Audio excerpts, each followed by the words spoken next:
Uncle, I'm start. We can hear.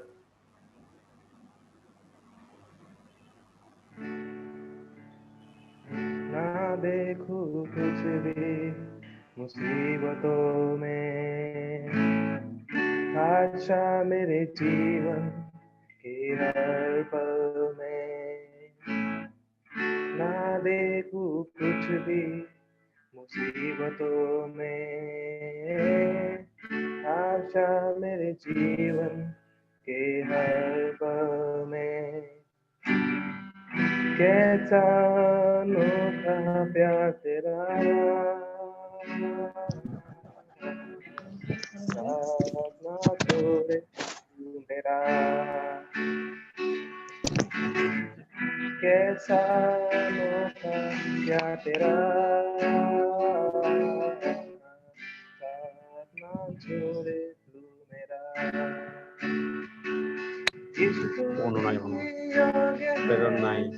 सारे आदर और महिमा के हाथ उठा के मैं कहूँ,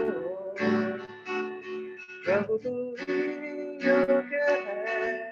सारे आदर और महिमा के हाथ उठा के मैं कहूँ, यीशु तू ही योग्य है। सारे आदर और महिमा के हाथ उठा के मैं कहूँ, प्रभु तू ही योग्य है। सारे आदर और महिमा के हाथ उठा के मैं कहूँ। तेरे चरणों में मैं बैठा रहूं, तेरी बातें मैं सुनता रहूं। यीशु तेरे पीछे मैं चलना चाहूँ। तेरे चरणों में मैं बैठा रहूं, तेरी बातें मैं सुनता रहूं। यीशु तेरे पीछे मैं चलना चाहूँ। तेरी तरह मैं बनना चाहूँ, तेरे हाथों में रहना चाहूँ। तेरी तरह मैं बनना चाहूँ, तेरे हाथों में रहना चाहूँ। सारे आदर और महिमा के हाथ उठा के मैं कहूँ, प्रभु तू ही योग्य है। सारे आदर और महिमा के हाथ उठा के मैं कहूँ, यीशु तू ही योग्य है। सारे आदर और महिमा के हाथ उठा के मैं कहूँ, प्रभु तू ही योग्य है। सारे आदर और महिमा के हाथ उठा के मैं कहूँ। कैसा अनोखा प्यार तेरा, साथ ना छोड़े तू मेरा।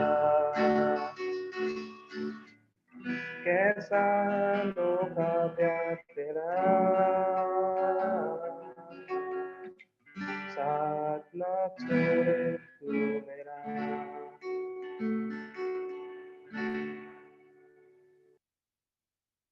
जैसे मैं मूसा के साथ साथ था, वैसे ही तेरे भी साथ रहूंगा। जैसे मैं मूसा के साथ साथ था, वैसे ही तेरे भी साथ रहूंगा। दस्तदार न होगा मैं तुझसे, दस्तदार न होगा मैं तुझसे, और तुझे न कभी छोड़ूंगा। जैसे मैं मूसा के साथ साथ था, वैसे ही तेरे भी साथ रहूंगा। यीशुआ उठ लोग साथ ले जा, मुल्क कनान को पहुंचा। यीशुआ उठ लोग साथ ले जा, मुल्क कनान को पहुंचा। जहाँ टिकेगा तेरे पाँव का तलवा, जहाँ टिकेगा तेरे पाँव का तलवा, वो जगह मैं तुझे दे दूंगा। जैसे मैं मूसा के साथ साथ था, वैसे ही तेरे भी साथ रहूंगा। जैसे मैं मूसा के साथ साथ था, वैसे ही तेरे भी साथ रहूंगा। दस्तबरदार न होगा मैं तुझसे, दस्तबरदार न होगा मैं तुझसे, और तुझे न कभी छोड़ूंगा। जैसे मैं मूसा के साथ साथ था, वैसे ही तेरे भी साथ रहूंगा। आमीन। आमीन। थैंक यू ब्रदर निर्मल। तो आज हम प्रभु के वचन को और गहराई से हम लोग देखने वाले हैं। और पिछले सप्ताह आप लोगों ने कुछ चीज़ें सुना। अंकल रूबन ने आप लोगों को नूह का कहानी बताया, और वहाँ पे आपने सुना कि कैसे परमेश्वर ने दुनिया के ऊपर न्याय लाया। अभी उसी को याद करते हुए हम लोग थोड़ा सा आगे जाना चाहते हैं, और हम कुछ वचनों को पढ़ने वाले हैं। तो पढ़ने में आप लोग रेफरेंसेस खोलो और जोर से पढ़ो, अनम्यूट करके आप पढ़ो तो सबको सहायता होगा। तो आज का जो विषय है, हम लोग बाबेल के बारे में देखने वाले हैं, उत्पत्ति का 11वां अध्याय। लेकिन उससे पहले हम लोग कुछ चीजों को याद करेंगे, वो बाढ़ के समय में क्या हुआ था, और परमेश्वर ने संसार को क्यों पानी से या बारिश से नष्ट किया। तो उन चीजों को थोड़ा सा याद करते हुए हम लोग आगे बढ़ेंगे। तो today we'll be looking at Genesis chapter 11, but before that I just want to do a review from the previous lesson. तो सबसे पहले जो है, परमेश्वर ने हर समय हमेशा एक गवाह रखा है संसार में, एक साक्ष्य रखा है हमारे लिए। और उस साक्ष्य जो है वो क्या है? What are the witnesses that we have, or the people that lived before the flood? What witness did they have? क्या साक्ष्य था उन लोगों के पास जो बाढ़ आने से पहले परमेश्वर के बारे में कौन साक्ष्य दे रहा था और क्या साक्ष्य दे रहा था? तो थोड़ा सा इन वचनों को आप लोग मेरे साथ देखो। तो सबसे पहले है नेचर, ओके, सृष्टि के। ये परमेश्वर ने सृष्टि को बनाया, और ये सृष्टि जो है परमेश्वर के बारे में हम लोगों को बुद्धि ज्ञान देते हैं। तो कोई अगर जल्दी से रोमी का पहला अध्याय उसका 19 और 20, रोमन्स चैप्टर 1 वर्सेस 19 एंड 20 जोर से पढ़ो, अनम्यूट करके आप उस वचन को जोर से पढ़ो।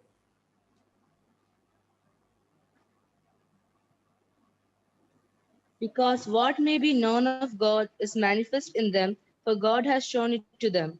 For since the creation of the world, his invisible attributes are clearly seen, being understood by the things that are made, even his eternal power and Godhead, so that they are without excuse. Yes, तो उस जमाने के लोगों के पास भी गवाह था, साक्ष्य था उनके लिए कि ये सृष्टि जो है परमेश्वर के बारे में बताते हैं, और एक परमेश्वर है, और परमेश्वर ने अपने सामर्थ्य से, अपने शक्ति से ये सब कुछ बनाया। तो सृष्टि साक्ष्य दे रहा था, गवाह दे रहा था जीवित परमेश्वर के बारे में। फिर हमारा जो कॉन्शियंस और हृदय जो है, या सत्सद विवेक जो है, वो परमेश्वर के बारे में ज्ञान दे रहा था। तो रोमी का 2 अध्याय और 14 वचन, रोमन्स चैप्टर 2 वर्स 14।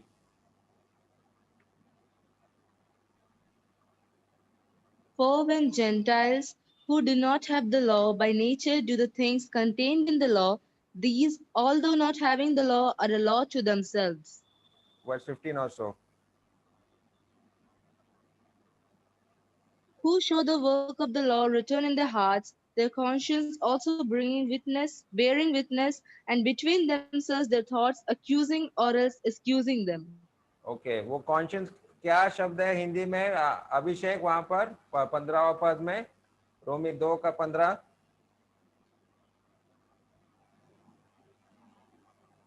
विवेक। विवेक, राइट।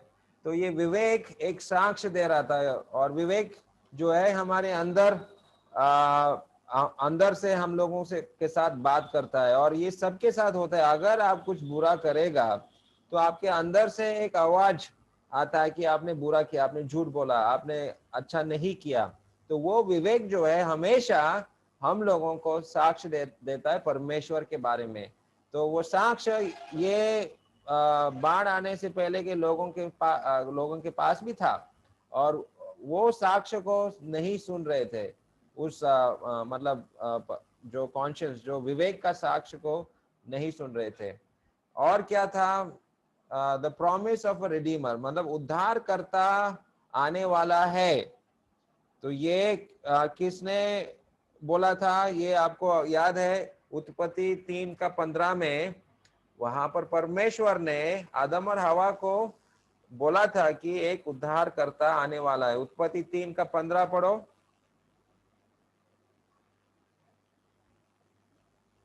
जेनेसिस 3:15।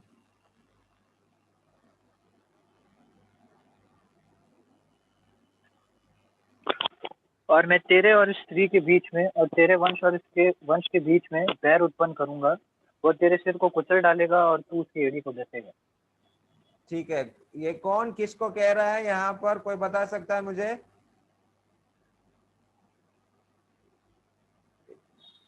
परमेश्वर शैतान को बोल रहा है। परमेश्वर शैतान को बोल रहा है, ठीक है। और ये जो सीड ऑफ द वुमन, मतलब महिला का जो बीज जो है वो शैतान का सिर को कुचल डालेगा। तो जो महिला का जो बीज जो है, हम लोग जानते हैं कि वो उद्धार करता है। That is the redeemer, that is the promised messiah. और हम लोग जानते हैं कि वो प्रभु यीशु मसीह है, वो ख्रिस्त है। तो वो जो है एक प्रॉमिस दिया था, एक वाचा दिया था उस जमाने के लोगों को कि उद्धारकर्ता आने वाला है। और ये लोग उस उद्धारकर्ता का इंतजार में नहीं बैठे, वो अपने ही जीवन जी रहे थे, और ये आने वाले उद्धारकर्ता का इंतजार में नहीं था। तो ये दुख की बात है उस जमाने के लोगों के लिए। और द नॉलेज ऑफ सैक्रिफाइस, जो ये बलि जो है, बलि हम लोग देते थे, तो वो भी साक्ष्य दे रहा था कि उद्धारकर्ता के बारे में और पाप के बारे में ये साक्ष्य दे रहा था। इसलिए उत्पत्ति 4 और 4 में अगर आप देखेंगे कि कैन और हबल ने दोनों ने बलि लेकर आया था, और लेकिन परमेश्वर हबेल के बलि के साथ खुश हुआ, प्रसन्न हुआ हबेल के बलि के साथ। तो थोड़ा पढ़ो वो उत्पत्ति 4 और 4। और हाबिल भी अपनी भेड़ बकरियों के कई पहलौठे बच्चे भेंट चढ़ाने के लिए आया और उनकी चर्बी भेंट चढ़ाई। तब यहोवा ने हाबिल और उसकी भेंट को तो ग्रहण किया, परंतु केन और उसकी भेंट को उसने ग्रहण न किया। तब केन अति क्रोधित हुआ और उसके मुंह पर उदासी छा गई। राइट। तो वहां पर ऐसा लिखा है कि हबेल ने वो चर्बी, सिर्फ वो बलि जो है, उस बलि में से सबसे उत्तम चीज जो था वो चर्बी था, और वो चर्बी को वो परमेश्वर को बलि दिया, और परमेश्वर उस बलि से प्रसन्न था। तो यहाँ पर हम भी देखते हैं कि एक तो ये पाप के कारण उनको ये बलि देना पड़ता था, और ये बलि भी प्रभु यीशु मसीह के बारे में एक गवाह था, एक साक्ष्य था कि जो उद्धारकर्ता जो है वो हमको अपने रक्त से हम लोगों को उद्धार देने वाले हैं।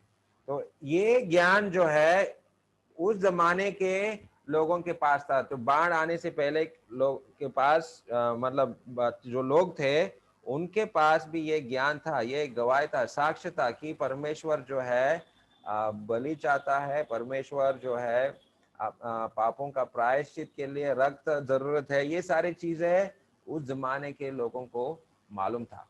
और क्या था, और एक विशेष आदमी था, हनोक। हनोक नाम का एक प्रचारक था।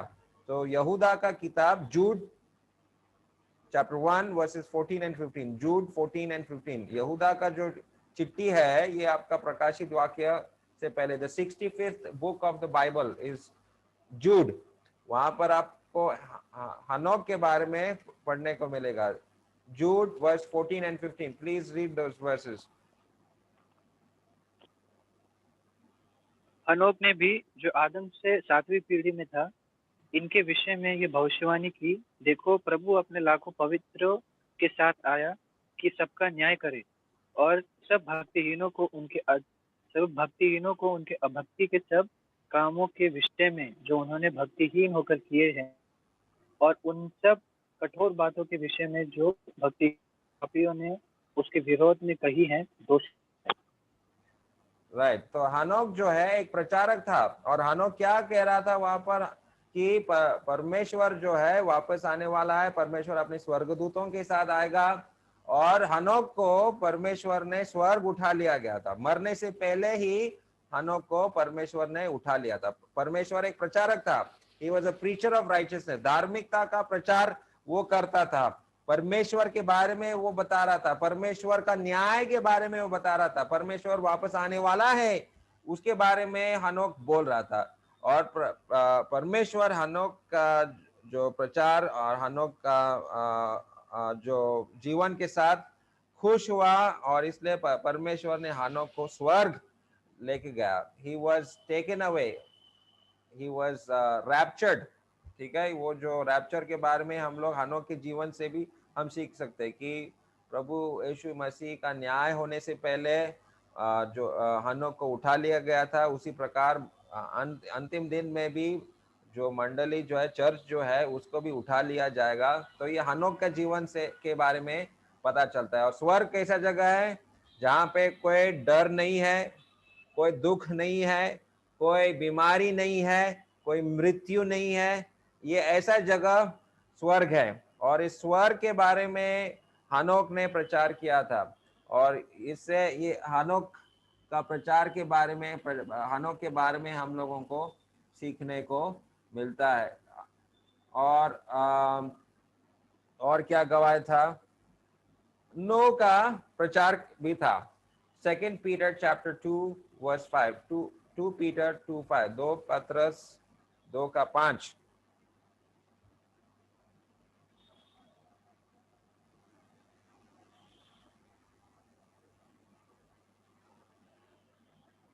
अंकल 4 से पढ़ू?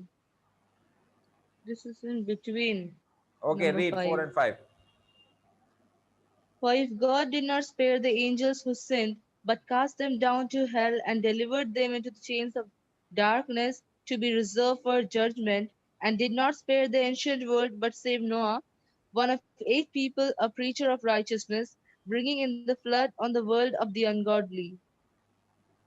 Okay, so Noah was a preacher of righteousness. Okay, Noah धार्मिकता का प्रचारक था।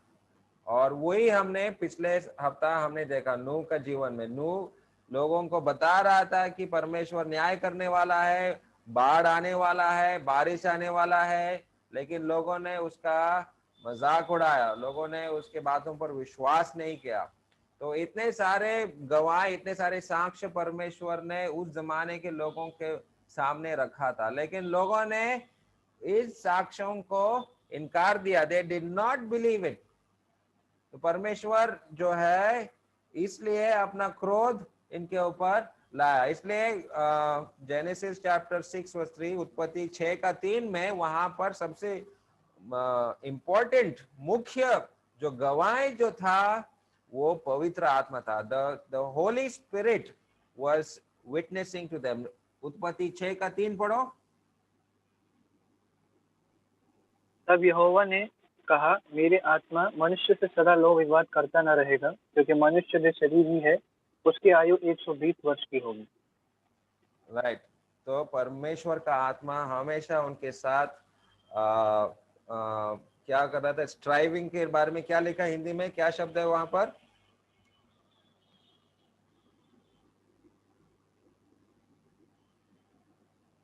My spirit will not always strive. What is that word strive over there in Hindi? विवाद। विवाद। ओके, विवाद नहीं। विवाद। ओके,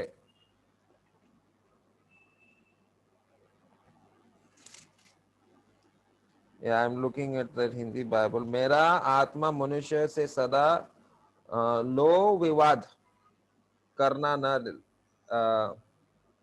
न रहेगा।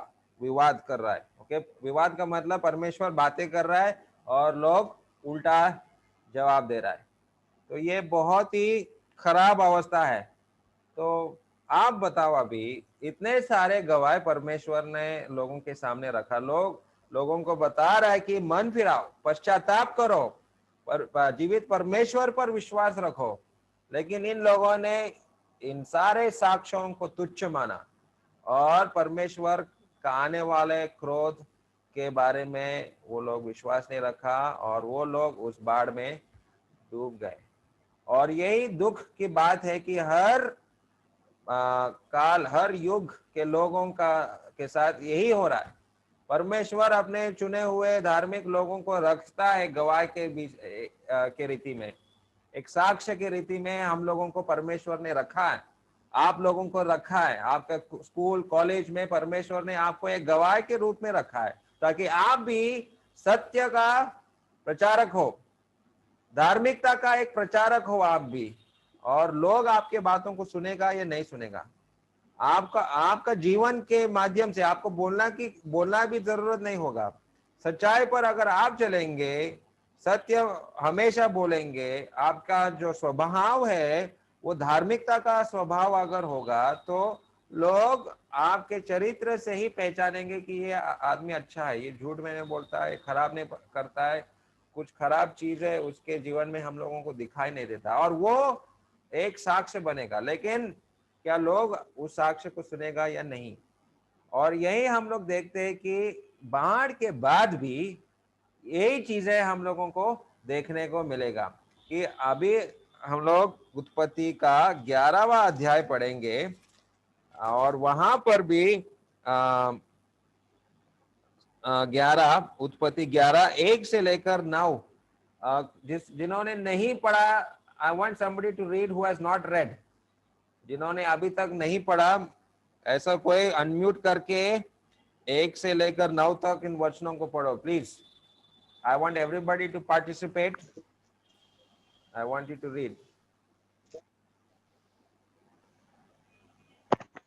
At first, the people of the whole only one language and used to out in the east. They came to a plain in Babylonia and settled there. They said to one another, "Come on, let's make bricks and bake them hard." So they had bricks to build with and to hold them together. They said, "Now let's build a city so that we can make a names all over the earth." Then the Lord came down to see the city and the tower which those men had built. And he said, "Now then, these are all one people and they speak one language. This is just the beginning of what they are going to do. Soon they will be able to do anything they want. Let us go down and mix up their language so that they will not understand one another." So the Lord scattered them all over the earth and they stopped building the city. The city was called Babylon because there the Lord mixed up the language of all the people, and from there he scattered them all over the earth. Amen. Thank you Rhoda. तो यहाँ पर हमने बाबल में जो घटना हुआ उसके बारे में हम लोगों को पढ़ने को मिलता है, और बाबल में क्या हुआ तो आज हम थोड़ा सा देखेंगे। तो नूह के परिवार में शम, हैम और जाफत थे। ये तीन संतान के माध्यम से दुनिया जो है दोबारा लोगों के साथ भर गया, और दुनिया में बहुत सारे लोग, आबादी जो है बहुत ही बढ़ गया दोबारा, क्योंकि पहले जमाने के लोग परमेश्वर ने बारिश से, बाढ़ से उन्होंने नष्ट किया, और दोबारा अभी आबादी जो है बढ़ गया। लेकिन जैसे हमने बोला था कि परमेश्वर ने उस साक्ष्यों को रखा। God had kept the testimony. अभी इस जमाना, या अभी ये नया युग है, नया जमाना है, और इस जमाने के लोगों के पास भी परमेश्वर ने साक्ष्य रखा था। इनके लिए क्या साक्ष्य था? Okay, they knew the truth about God because it was told from one generation to the next. मतलब एक जो है बाप दादा जो है अपने बच्चों को बोलेगा, और वो बच्चे जो है अपने बच्चों को बोलेगा। इस प्रकार से ये सच्चाई जो है, सत्य जो है पीढ़ी पीढ़ी से जो है चला जाता है। It travels. The truth is being transported from one generation to the other generation. और नूह ने अपने बच्चों को बोला था कि परमेश्वर क्या चाहता है उनसे, परमेश्वर का इच्छा क्या है। तो वो शेम, हैम और जाफेत को पता था। शेम, हैम और जाफेत भी अपने बच्चों को, अपने संतानों को उन्होंने बोला, लेकिन दुख की बात है कि उन लोगों ने सुना नहीं। Okay, they knew the truth about God because it was told from one generation to the next. They knew that God had judged the world with a terrible flood, so they knew that God punished sin. तो हर पीढ़ी को पता था कि पाप जो है ये बहुत ही खराब है, और परमेश्वर पाप से घृणा करता है, नफरत करता है, और हर पीढ़ी, हर युग के लोगों को ये चीज पता था। They also knew that God had given the rainbow as a sign that he would never again destroy the whole earth by a flood. So they knew that God was faithful to keep his promise. और वो इंद्रधनुष के बारे में भी आपने सुना। What was the covenant of the rainbow? Can anybody tell me why did God put a rainbow in the sky? Can anybody answer that? Excuse me, uncle, can you please repeat? Why did God put a rainbow in the sky? That was a covenant that, like, he will never destroy the whole earth again in such a manner that there will be no one left, like how we did in Noah's place, that on Noah's time, that only Noah was left, Noah and his family was left, and that's why God felt bad then, and he made a covenant that he will never again destroy the whole earth like this. And whenever the rainbow appears, it is God remembering his covenant and his promise. Yes. तो वो जो इंद्रधनुष जो आकाश में आपको दिखाई देता है, वो परमेश्वर ने एक वाचा बनाया मनुष्य जाति के साथ कि मैं दोबारा इस पृथ्वी को पानी से नष्ट नहीं करूंगा। और वो वाचा जो है वो याद दिला रहा था कि परमेश्वर ने पाप के कारण इस दुनिया को खत्म किया था, और ये इन लोगों को याद रखना जरूरी था। Okay, they needed to remember. हर पीढ़ी के लोगों को ये याद रखना बहुत ही जरूरी था। But the people deliberately disobeyed God's command. लेकिन परमेश्वर ने ये जो वाणी, जो भविष्यवाणी परमेश्वर ने दिया था आने वाले जो उद्धारकर्ता के बारे में, और जो अपने हृदय में जो कॉन्शियंस जो है, विवेक जो है, उसका नहीं सुना।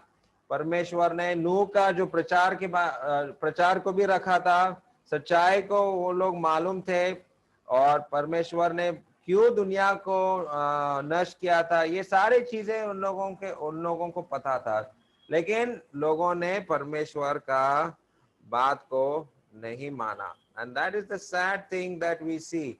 So when you read Romans chapter 1, 18 to 25, there you will see that how they disobeyed. So somebody read that, Romans chapter 1. Let's read verse 18. रोमी 1 और 18 पढ़ो. For the wrath of God is revealed from heaven against all ungodliness and unrighteousness of man who suppress the truth in unrighteousness. Okay, मतलब जो सच्चाई को दबा के रखते हैं उनके विरोध में परमेश्वर जो है अपना क्रोध दिखाते हैं. और कैसे किस प्रकार के पापों में वो लोग गिर गए, वो रोमी का पहला अध्याय में आप पढ़ सकते हैं. बहुत सारे घृणित पापों के बारे में वहां पर लिखा गया कि अगर आप 30 के आगे से भी अगर आप पढ़ेंगे, वहां पे निर्बुद्धि, विश्वासघाती, मयारहित और निर्दय हो गए. वो तो परमेश्वर की यह विधि जानते हैं कि ऐसे ऐसे काम करने वाले मृत्यु के दंड के योग्य है, तो भी न केवल आप ही ऐसे काम करते हैं वरन करने वालों से प्रसन्न भी होते हैं. So these people were becoming wicked and wicked. ये भ्रष्ट होते गए, जैसे समय बीता गया और भी खराब वो लोग होते गए. और ये दुख की बात है. People wanted to do what they wanted. ठीक है, अभी यही चीज हम लोगों को आदम और हवा के जीवन में भी देखते हैं. आदम और हवा ने क्या किया? उन्होंने परमेश्वर का वाणी को सुना नहीं. परमेश्वर ने उस फल खाने के लिए मना किया था, लेकिन आदम और हवा ने वो फल खा लिया. परमेश्वर ने काइन और हबल को भी मतलब सही बलि क्या है उनको दिखाया था आदम और हवा के जीवन के माध्यम से, कि परमेश्वर ने जब आदम और हवा ने पाप किया, परमेश्वर ने एक पशु का चमड़ा से उनको वस्त्र बनाए, उनको कपड़े पहना दिया. तो वहां पर पाप का जो दंड मृत्यु है, वहां वो हमको पता चलता है. रक्त का जरूरत है, वहां पे हम लोगों को पता चलता है. ये चीजें काइन और हाबल को मालूम था, लेकिन काइन ने पश्चाताप करने से इनकार किया और जो सही करना है उसका उन्होंने इनकार किया. Cain refuse to obey God, Cain refuse to repent. और ये दुख की बात है. और नूह के समय में भी हमने देखा अभी कि परमेश्वर ने कितने साक्ष्य रखा था मानव जाति के लिए, लेकिन इन लोगों ने भी परमेश्वर के बातों को नहीं सुना. तो हर पीढ़ी, हर युग के लोगों के लिए परमेश्वर जो है गवाह रखता है. God is speaking to every generation. परमेश्वर जो है आज आप लोगों से भी बात कर रहा है, हम लोगों से बात कर रहा है. तो आज अगर आप सुनने वाले में ऐसा कोई है जो सच क्या है, अच्छा क्या है वो करना है, लेकिन अगर आप नहीं कर रहे तो आप आदम और हवा की तरह बन रहा है जो परमेश्वर का आज्ञा पालन नहीं किया. आप कैन की तरह बन रहा है जो पश्चाताप करने से इनकार किया. आप उस नोह के जमाने के लोगों के तरह आप भी हो रहे जो बाढ़ में परमेश्वर ने उनको खत्म किया. आप उस प्रकार के लोग जैसे बनेंगे. आप उनके जैसे बनना चाहते हो क्या, या फिर नूह की तरह आपको बनना है जो मतलब परमेश्वर के धार्मिकता के ऊपर उन्होंने विश्वास किया, अपने ऊपर उन्होंने विश्वास किया नहीं. मतलब मैं कितना अच्छा हूं. नूह भी पापी था, लेकिन नूह ने परमेश्वर पर विश्वास किया. नूह ने परमेश्वर का जो आने वाले उद्धारकर्ता के ऊपर उन्होंने विश्वास किया था. नूह जो है अपना अंदर का जो विवेक उसको उसने सुना. वो सारी चीजों को आपको भी सुनना है, हमको भी सुनना है. हर युग, हर पीढ़ी के लोगों को इन बातों को सुनना बहुत ही जरूरी है. And God saw the people as they built the city and the tower. तो यहाँ पर क्या हो रहा है, बाइबल में क्या हो रहा है कि ये लोग जो है परमेश्वर ने उनको बोला था कि तुम पूरे दुनिया में फैल जाओ लेकिन ये लोग क्या कर रहा है, ये लोग बोला नहीं, हम लोग इधर ही रहेंगे और हम लोग एक बड़ा इमारत बनाएंगे और ये इमारत जो है स्वर्ग तक पहुंचना चाहिए। और ये लोग अपने कोशिश से ऐसा ऊंचा इमारत बनाना चाहते हैं जो स्वर्ग तक पहुंच सकते हैं। जरा सोचो कि ये क्या दिखा रहा है, अपने शक्ति से वो लोग स्वर्ग पहुंचना चाह रहे हैं, अपने शक्ति से परमेश्वर के पास पहुंचना चाहते हैं, और ये बिल्कुल असंभव है। It is impossible for them to reach God. स्वर्ग क्या हम लोग इतना ऊंचा इमारत बनाने से क्या हम पहुंच सकते हैं क्या? इतना बड़ा बिल्डिंग बनाने से क्या हम स्वर्ग तक पहुंच सकते हैं क्या? हम अपने ही शक्ति के ऊपर हम लोग कभी परमेश्वर के पास नहीं पहुंच सकते। इसलिए रोमी का 6:23 में for all, Romans 3:23 for all have sinned and fallen short of the glory God. सबने पाप किया और परमेश्वर के महिमा से रहित है। हम लोग परमेश्वर के महिमा से तक नहीं पहुंच सकते। जो the standard that God has set, we can never attain that standard. हम अपने कामों से, अच्छे कर्मों से जो भलापन हम लोगों को पाना है, जो उत्तम जो हम लोगों को पाना है, वो हमारे कामों से नहीं हो सकता है। और यही इनका प्रयास है, यही उनका कोशिश है कि हम एक बड़ा इमारत बनाएंगे। लेकिन परमेश्वर ने वहां पर क्या किया?